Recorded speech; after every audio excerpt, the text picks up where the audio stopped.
પ્રશ્ન 1. વાતચીત. 1. તમને ક્યારે ઊંઘ નથી આવતી? જવાબ: જ્યારે પરીક્ષા નજીક હોય, મનમાં ચિંતાઓ હોય, વધુ ઉત્સાહ હોય ત્યારે મને ઊંઘ નથી આવતી. 2. તમે કરેલા કોઈ બહાદુરીભર્યા કામ વિશે કહો. જવાબ: જ્યારે આપણે કોઈને મદદ કરી હોય કે મુશ્કેલીઓમાંથી બચાવીએ તેને બહાદુરીભર્યું કામ કહેવાય.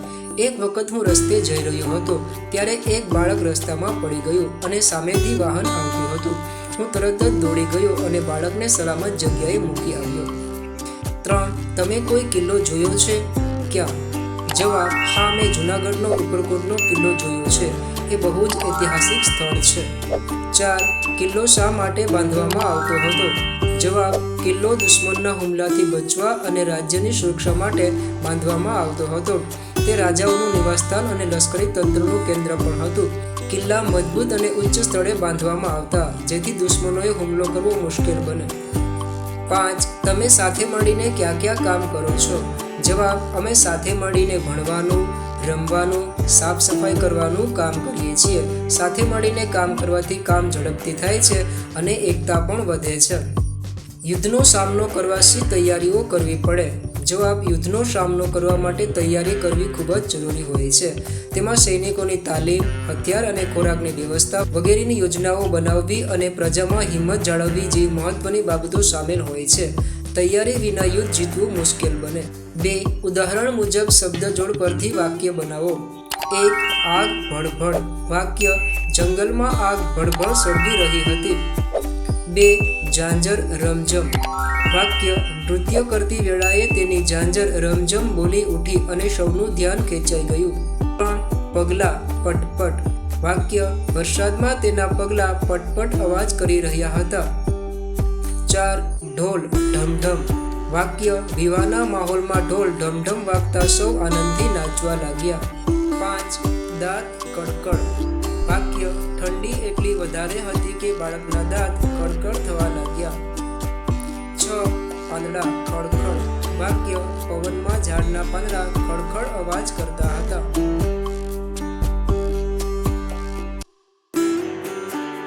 પ્રશ્ન 3. સ્થાનિક ભાષામાં આપેલા વાક્યોને માન્ય ગુજરાતી ભાષામાં લખો. 1. રામ રામ જ્યાં રહેવું. જવાબ: રામ રામ ક્યાં રહેવું. 2. હવે કરવું હું. જવાબ: હવે શું કરવું. 3. કોણબા આ ઘડીએ અહીં. જવાબ: કોણબા આ સમયે અહીં. 4. ગામથી ખેતર છેટું છે. જવાબ: ગામથી ખેતર દૂર છે. 5. રોટલો સાપડીમાં મેલો. જવાબ: ચેનલ પર નવા હોય તો લાઈક, શેર અને સબસ્ક્રાઇબ કરવાનું ભૂલશો નહીં. અને હા, આપના અન્ય મિત્રોને પણ આ વિડીયો જરૂરથી શેર કરજો. તમે આ પ્રકારના 3 વાક્યો લોકબોલી અને માન્ય ભાષામાં લખો. લોકબોલી: હેંડો તમે આવો છો. માન્ય ભાષા: ચાલો તમે આવો છો. લોકબોલી: મારી હાથે આવવું હોય તો હેંડો. માન્ય ભાષા: મારી સાથે આવવું હોય તો ચાલો. લોકબોલી: તમે ક્યાં જાતા? માન્ય ભાષા: તમે ક્યાં ગયા હતા? પ્રશ્ન 4. કચ્છના રણથી વીંટી પણ અપાવી ત્યાં સુધી મનમાં વાંચો અને રાણાને લાગુ પડતી વિગતો સામે રાઇટની નિશાની કરો. ઝીણી આંખ. શૌર્યના સ્વામી. પ્રજાની સલામતીની ચિંતા. કારોબારી સાથે ખેતર પહોંચ્યા. મહિલાઓનું સન્માન કર્યું. થી તો શું જુએ છે સુધી વાંચો અને રાજાની સામે રાજા કે પ્રજા બેમાંથી લાગુ પડતું હોય તે લખો. 1. ગઢ બનાવવા અંગેની ચિંતા. રાજા. 2. ગઢ બનાવવાનું વચન. પ્રજા. 3. રાજા માટે માન. પ્રજા. 4. દુકાળ વખતે વેરો માફ કરો. રાજા. ઉચાળ દૂર કરવાની જવાબદારીની સમજ. આપેલી ઘટનાને આધારે રાજા અને પ્રજાને લગતી વિગતો પાઠના આધારે લખો. 1. ખેડૂતોને બંદી બનાવવાનો પ્રયત્ન. રાજા: આ ઘટનાને કારણે રાણા ખૂબ ચિંતામાં હતા. તેમને પ્રજાની ચિંતા હતી. ઘાસ લેવા આવેલી સ્ત્રીઓએ દાતરડા લઈને ખેડૂતની રક્ષા કરી. ડાયરા સામે રજૂ કરેલી. રાજા રાણાએ ગઢ બનાવવાની દરખાસ્ત રજૂ કરી. પ્રજાએ રાજાની ચિંતા સમજી અને તેને દૂર કરવાનો નિર્ણય કર્યો.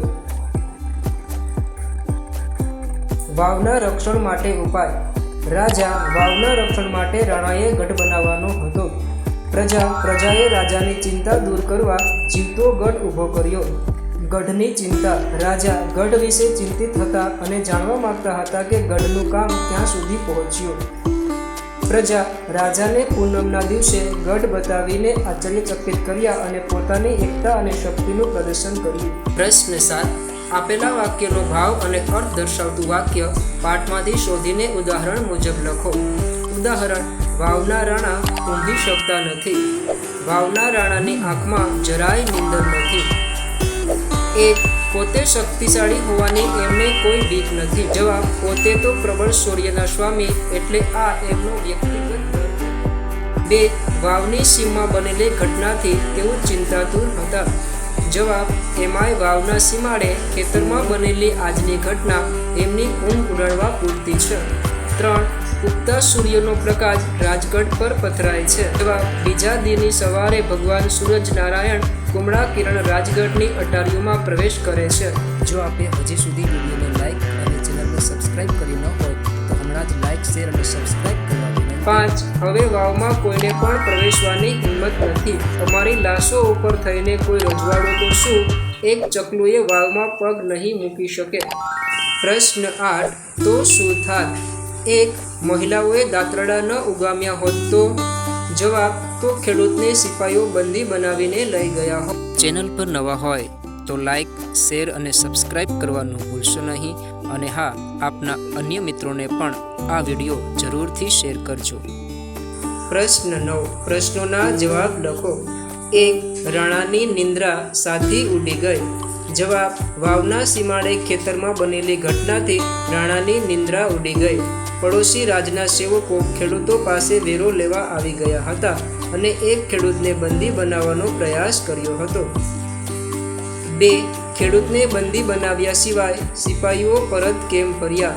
જવાબ: ખેડૂતને બંદી બનાવ્યા સિવાય સિપાઈઓ પરત ફર્યા કારણ કે આસપાસના ખેતરમાં ગાયો ભેંસો માટે ચારો પૂળો વાટતી 4 મહિલાઓએ પોતાના ધારદાર દાંતરડા ઉગામી ખેડૂતોની વારે ચડી અને સિપાઈઓને ભગાડી દીધા. ચેનલ પર નવા હોય તો લાઇક, શેર અને સબસ્ક્રાઇબ કરવાનું ભૂલશો નહીં.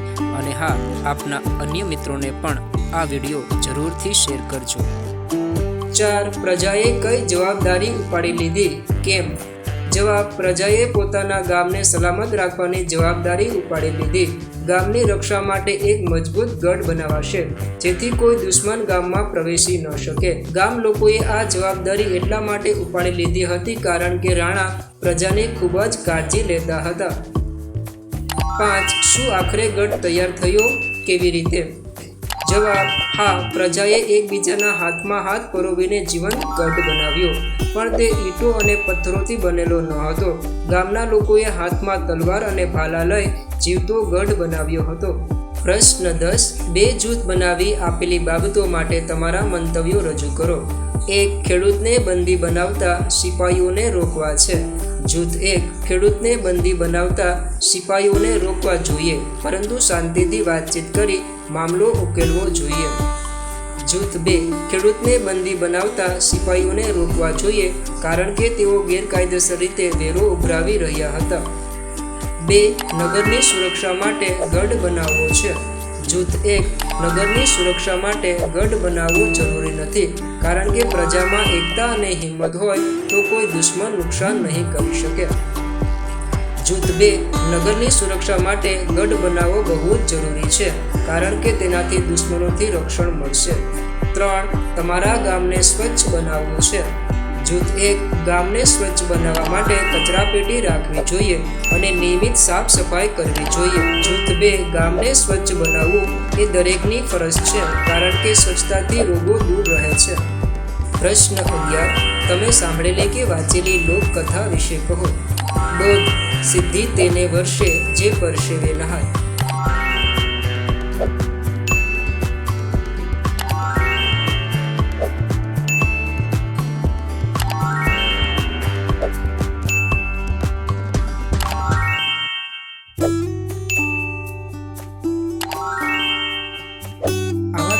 જોવા ચેનલને લાઇક, શેર અને સબસ્ક્રાઇબ કરવાનું ભૂલશો નહીં.